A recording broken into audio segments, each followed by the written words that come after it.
on se lance pas en présentiel comme on se lancerait en ligne. Je pense qu'en effet, quand tu veux te lancer en ligne, il faut déjà que tu aies, mine de rien, une petite carte de visite, j'appelle ça, sur ton digital, ce qui est ton Instagram.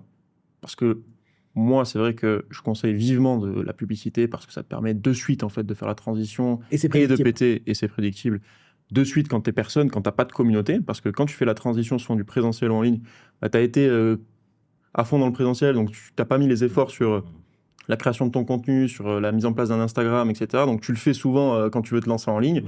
T'es personne, t'as pas de communauté.